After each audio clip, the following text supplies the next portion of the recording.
Alright guys, welcome back to another 17 Auto Adventure video. We have probably one of the biggest updates, and that is Transcendent characters, which works a lot differently than I think most of us thought, right? We thought it was going to be an upgrade towards a previously existing character. Someone like this Meli right here, which is what we thought. We thought we were just going to be able to click upgrade, and then boom, he now gets the new stats, and you now have a pretty broken character. That is not the case. The way this actually works now is it is a completely new character while still keeping somewhat similar skills, of course added on towards the normal skill, because the previous Meli, this one right here, never had anything on his normal skill. He's doing the exact same animations, it is now he's getting the Sever buff, which is obviously good, because if you go towards this skill right here, is once again the exact same skill, now with more of an upgrade towards the actual like basic percentage of abilities. But now, rather than reducing the cooldowns by 0.5, you're now reducing it by 1 second. So pretty much almost identical character. However, a big difference is this skill right here. They now have got like the festival treatment, where they do get 2 special skills, and this one is actually very, very good, to where you can kind of use him at like a really like low dupe level. And that is this right here, the Ruler of the 7-Day Sins, or Rule of the 7-Day Sins, right? If you are a 7-Day Sins character, which is just any 7-Day Sins in the game, you're going to get a flat 20% extra attack and also 20% final damage dealt. And I want to do a little testing to show you how it does work, because the wording is very, very different than what we've seen. It says assigned in the deck. They haven't really used that wording before, where characters like someone like this Merlin, for example, does say grant 7-Day Sins. And the reason why that's important is because the grant is like, okay, at the start of the battle, you are going to apply it, where Meli doesn't say that. So right now, you can see it right now, Merlin and the Meli is in the game. If we just start the game, if you actually look at Merlin's accuracy, it's plus 300k. Now when Meli dies, you can see he's now passed away. The accuracy's now gone down, because she's now lost that 20% accuracy. So the Meli does need to be alive for you to get those buffs. And obviously at a low dupe level, it's not easier said than done, right? Because if you're just instantly dying, then what's the point of having it on your team to buff up, right? Now, of course, there are works around it, because obviously you can just bring taunt characters like Esterosa, so someone like this team, for example, and especially when it comes towards like actual normal stages and single target boss content, you can actually use them. So right now, you'll see the actual Meli, who's obviously right beside me right here. He is never going to get targeted. So his buff is actually applying, because everyone on my team, is everyone but the actual Elizabeth, Jericho, and Derriere are getting that 20% accuracy buff and 20% actual final attack buff, which is actually a little more important when it comes towards Nightmare, because bosses a little more tankier, a little more harder to hit, more accuracy as well, or I guess more evasion for their case. So get more accuracy attack is obviously very, very good. You can actually use the Meli in this game mode, especially at low dupe level, depending once again on the boss. Sometimes they do AoE bosses, and then you can't really do too much. But yeah, I kind of say all that to say that it's kind of cool that even though this character essentially right now is time gated, we'll talk about how to get the character to do time in a second, it's still kind of cool that you can use it. But the fact that it is that much time gated, right, it does tell me they're not going to release too many of these characters that often. We might see 1 or 2 every 2-ish months, so maybe like once a month. But then you kind of got to pick and choose the characters. I do think later on, when they do release enough characters, they might just do a potential like where they just do one banner where it's just all the Transcendent characters, and then at that point it'll be okay, because you're not really selling it for Transcendent characters, you're kind of just upgrading them, if that makes sense.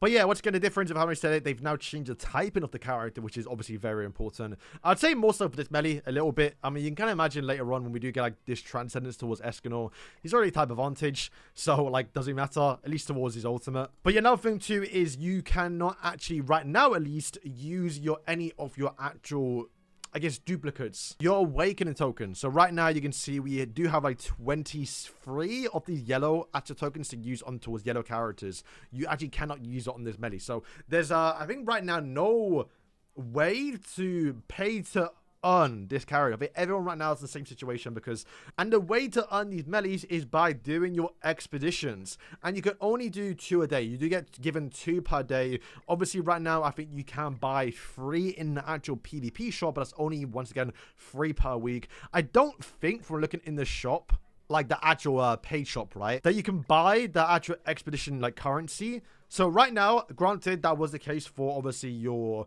constellation, your base defense points. Before, you can only get from base defense, but then to change it to where you can just kind of outright buy it. So I do expect you can just buy them later on. But for right now, yeah, the only way to do it is by getting your 2 daily refreshes and buying 3 per week in the PvP shop. But as you can see, when you do actually do your expedition, regardless of which one, right? Like right now, it's 6 hours, you can get 8-hour one, you can get a 4-hour one.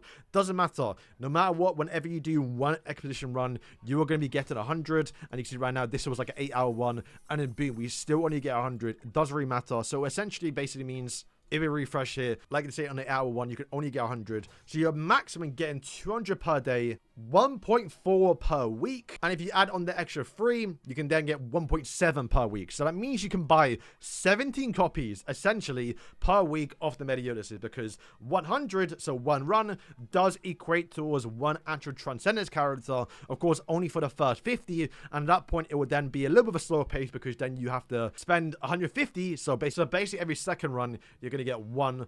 And then also it says 300 here. So like, I don't know how you're going to buy all of these and all of these. This is probably later on when you can actually spend like money to buy the resets. But yeah, we just buy 4 right now. We can do like an awakening. He's now 2-star. I think he will scale a lot better. I don't think his stats are even comparable towards the same Meli, right? You got to assume they're a little bit better. Because if you look at stat wise, he's only 2-star. What's the best comparison? Probably this Meli right here. This Meli has 15k accuracy, 654,000 attack, right? Where this Meli has 17,000 accuracy. So what's the difference? Actually, to be fair, the Meli's got higher accuracy than this one. That's crazy. And the attack is 654k, and this one has almost 400k, right? So my point is that the character, you're not really meant to fully transcend all the way up until 13-star, or I guess Super Awakening with Max Awakening, right? It's definitely a long process, but I think you can use these characters at a lower dupe level. Of course, like I did say, you can use the character a little bit because of the actual special passive, but in terms of him being a bit of a DPS character, you'll be able to use him at least like maybe 4 to 5, definitely push like 7-star, and be probably one of the better characters in your account. Like I did say, that's kind of a good thing because that means after a month of this character being out, you can kind of get him up towards at least 6 to 7-star. At that point, he will be a pretty decently duped out character. And once again, thankfully, everyone can do that no matter what level you're on. As long as you just do your expeditions daily, you can get enough to probably get him a little bit decently duped out after a month. Because then that means after 1 month, they can add, like, say, Escanor, and then you got to pick and choose what character you want. Probably likely you're going to go towards Escanor, but if you really like the Meliodas and you want to get him crazy duped out, you can then spend even more time onto him. But even if you choose to move on to another character, you've gotten the character up hopefully to a decent point to where they can be a bit more usable in your account. So I'd say probably like they expect them at least once a month, I would say. Maybe not every 2 months. Every 2 months, I think definitely. Obviously, with a new release of a new festival, they're probably going to always release one of those characters. But I think getting at least 1 extra new character per month, essentially with this ability, because it is a new character, right? Like, you're not getting an upgrade. You're getting a whole new character. It's kind of cool. A little bit unfortunate we can't showcase its full potential in terms of, like, DPS. But at least you can still use the character. Like I say, you can use them in, like, normal stages. You can actually use them in the Gold Hero XP dungeon, right? Obviously, if you haven't seen, like, the aura around the character, it's so sick. Because, yeah, right now, for example, this actual boss fight, they don't attack, so getting 20% more accuracy because the characters do increase their evasion. You can now pretty likely go further in the Gold Hero XP dungeon, which is kind of cool. Also, you just get more attack as well. So, especially now that you have 9 to 10 characters on a team, you can just plop this guy in and you actually get a lot of value, at least in the Gold Hero XP dungeon. Gonna be a little bit trickier to use in Advent boss battle because you can see right now we are using them, but if we just start a game, you'll see how long the character lasts because the bosses do actually do a lot of AoE skills, at least some of them. Right now, I do think Derry does quite a few. So see right now next to me, the Meli's all at the bottom. If he does die, Meli, obviously Elizabeth right now, you can see behind myself. Elizabeth does keep him alive. He's not outright horrible to where he's going to instantly die. There you go, he actually instantly died. But you can bring characters like Elizabeth to actually like shield him from like 1 or 2 attacks. But there was like some value there in terms of bringing the Meli because you got some extra increased damage. But it doesn't really matter too much at the start of the game. So I think in Advent boss battles, some he might be usable. But a lot of them do AoE skills, so probably likely not. Lab Sumper Dungeon, I think I know some can be usable because the Grey Demon, the Red Demon, they do some AoE attacks, but only like rarely. And at that point, you can shield him up so you can like miss or avoid 1 attack. I do know this one, for example, he spams AoE skills. So you see right now, even though he has type advantage, he will probably likely die very, very quickly. So we need to alive a little bit now to do some extra damage. So right now he survived 1 attack.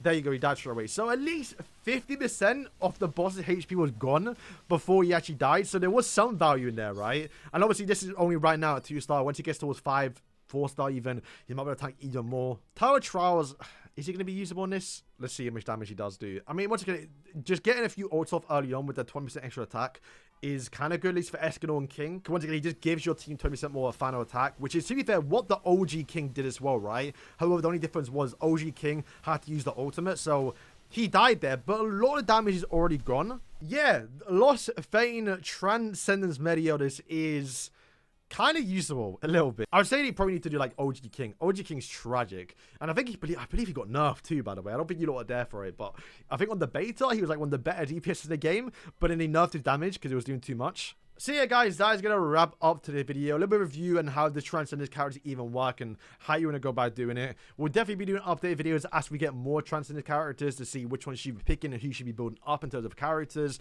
But yeah, this character, Meli, everyone should be building up right now. It's the only Transcendence character. Plus, this buff is crazy. I mean, Merlin just came out. Merlin gets his buff.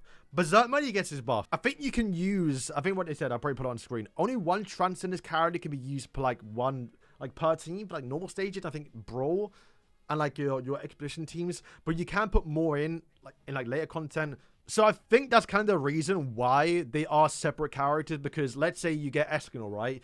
Escanor Transcendence, you want to put that Escanor on your team, but you have this like Melee maxed out and you still want to use them on your team, so you still can. Because I think, for example, like right now, this Merlin would be like the perfect example. This crit chance is still very good. You kind of want to use it still. But then if she got buffed up to where you want to use the new Merlin, but then we get a new Transcendence character, and then that is a better character, we still want to get this 20% crit chance buff, but you can't use two Transcendence characters in the same team. You can go back and use the OG Merlin, this one right here, still use them on your team with the newer Transcendence character, if that made sense. I'm not entirely too sure, but yeah, guys, let me know what you think of Transcendence characters. WL, definitely do like it. I don't mind that it's time gated in that sense, because everyone can go at a steady pace together rather than the whales maxing them out and dominating other contents. And it might have been a bit of a burden for a lot of people to summon for the new characters and also spend a lot of resources maxing out these characters, especially if you have to use your tokens onto them, because then you're kind of forced to use token them, because especially then you're forced to use your tokens early. But we'll definitely how to go about doing it. But yeah, getting them towards 12-star is going to be